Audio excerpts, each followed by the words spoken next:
How's it going, guys? Welcome back to my channel, and today I thought I'd give you guys my top 10 UFC pound for pound list. So obviously, me personally, I was going to make a pound for pound list specifically for boxing, but given the fact that there's so many weight classes in boxing, and also the fact that there's so many different belts scattered throughout these divisions, it's kind of been difficult for me to make. So that one's got to wait, but now that I'm done with, making my UFC pound for pound list, I thought I'd give you guys that and just share my thoughts on who I think, are the best pound for pound fighters in the world.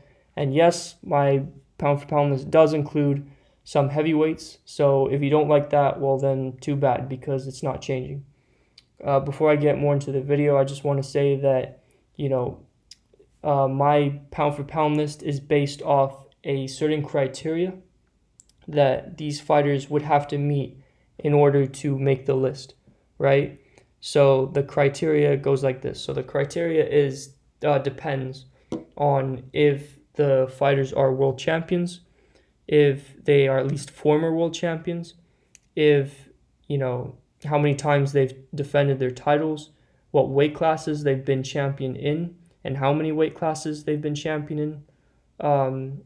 You know what I mean? How many times they've been champion, what their resume and record looks like, and overall what they've achieved in the sport of boxing. And no, it is not based off Khamzat Chimaev looking great against low-level opposition.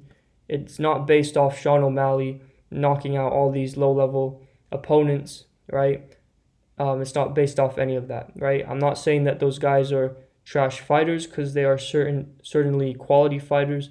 I'm saying that they certainly just do not make my pound for pound list as of now, right?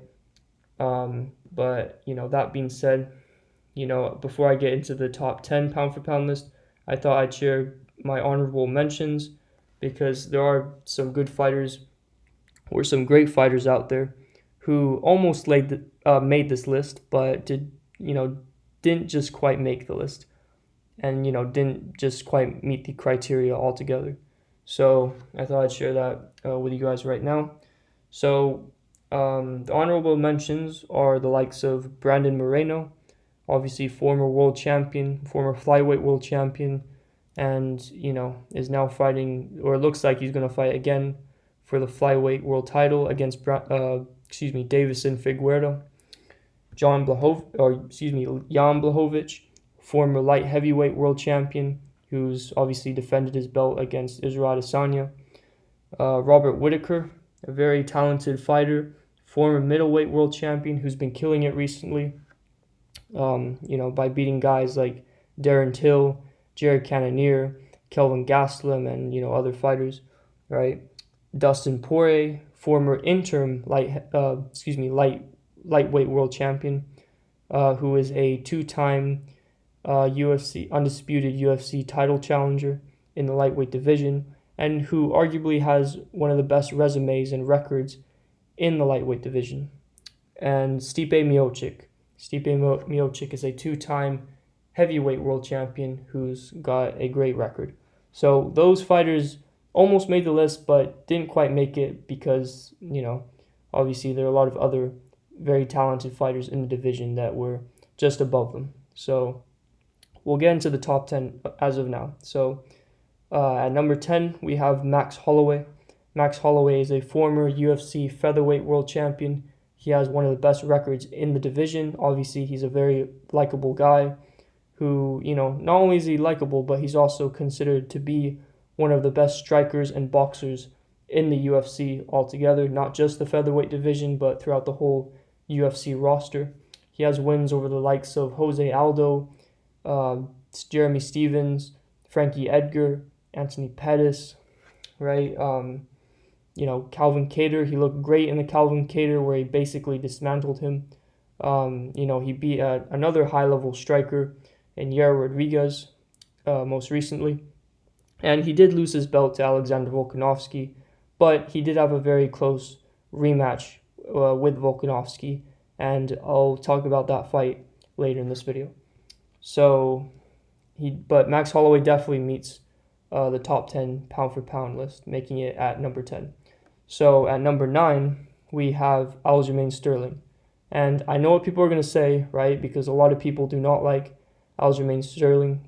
They don't like the way they didn't like the way he conducted himself after the Peter Yan fight, after basically being gifted the UFC Bantamweight World Championship.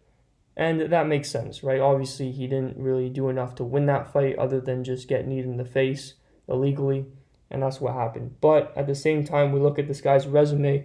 He has a good resume. He's been looking good in the bantamweight division. He has wins over guys like Cody Stamann, Pedro Munoz, or sorry, I can't say his name right, but as well as Corey Sandhagen, right, and other fighters as well, right. And obviously he did have that fluke win over against Peter Yan, but the rematch will be interesting and can't wait for it. But considering he is a world champion as of now, I gotta put him at number 9. So at number 8, we have Glover Teixeira. Glover Teixeira is a current UFC light heavyweight world champion who dethroned Jan Blachowicz and was able to not only do that, but he defied Father Time, right? He was able to, become champion at the age of 40 or 41, something like that. So he's a very, talented fighter, a very good grappler, holding wins against guys like Anthony Smith, Thiago Santos, and obviously most recently, Jan Blachowicz, right? So he obviously makes this list. At number 7, we have Peter Yan, or Piotr Yan, obviously a high-level boxer, and in my opinion, the best boxer in the UFC, right? I do think Peter Yan is the best boxer in the UFC. I think he's proven that by completely not beating up, but outstriking Corey Sandhagen, right? He was completely outstriking Aljamain Sterling, you know what I mean? He was able to finish and knock out Jose Aldo. And, despite him not being an undisputed world champion, he is now an interim world champion. And in my opinion, he makes this list. And he is above Aljamain Sterling, despite him being disqualified in that fight, mainly because of his style. He's a great boxer, he's a great grappler, and he definitely makes this list. So at number 6, we have Du Bronx, Charles Oliveira. Charles Oliveira is, known as one of the comeback kings in the UFC. Obviously, he's got wins over guys like Kevin Lee, Tony Ferguson, and he won the belt against Michael Chandler, right? He did have a rough start in the featherweight division. Obviously he had a couple losses there, but, he was able to come back in the lightweight division and ultimately become undisputed UFC world champion. So, obviously he's a very talented fighter, especially with his most recent win against Dustin Poirier, who is, a very good fighter as well. And he definitely makes this pound-for-pound list. Francis Ngannou makes the number 5, and now we get into the number 5 pound-for-pound ranking. And yes, Francis Ngannou is at number 5 on my list, right? And that's basically because of his record. He has a great record holding wins against guys like Junior Dos Santos, former UFC world champion, Curtis Blades, Jairzinho Rozenstruik, most recently Cyril Gane, Stipe Miocic, and overall other fighters as well, right? He's got a great record, and, he's done it. He's become champion, right? And, he beat a very skilled kickboxer in Cyril Gane recently, right? By not only beating him, but by out-grappling him and just overall winning a decision. Not something many people expected. So he definitely is on this pound-for-pound list, and it'll be interesting to see if he stays in the UFC or not. Okay, so at number 4, we have Deiveson Figueiredo, the current two-time flyweight world champion. Obviously, Figueiredo is a very good fighter. He had a draw against Moreno the first time, you know what I mean? But before that, he did beat Joseph Benavidez for the flyweight title. He defended his belt twice against Alex Perez, and he did technically defend it again against Brandon Moreno, which was a draw, right? So it is what it is. Obviously, Figgy had a rough rematch with Moreno in the rematch where he got tapped out or choked out, but he was able to get revenge and win the trilogy match.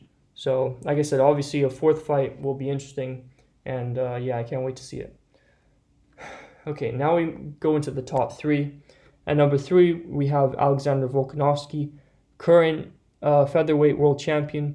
Obviously, Volkanovski is a very high-level fighter, and in my opinion, has one of the highest fighting IQs in the whole UFC roster, right? The way he utilizes feints, he mixes up takedowns with striking, right? The fact that he's a short guy for his division, but is able to, just make up for it overall just, high level fighting IQ. It shows that he really does make this pound for pound list. And, you see he had his win against Holloway the first time to win the belt. And then he had that controversial second fight. So in terms of how I see that second fight, on the night, as a Max Holloway fan, I was a bit caught up in the emotion, and I did think Holloway won on the night. You know what I mean? And I did think it was a robbery.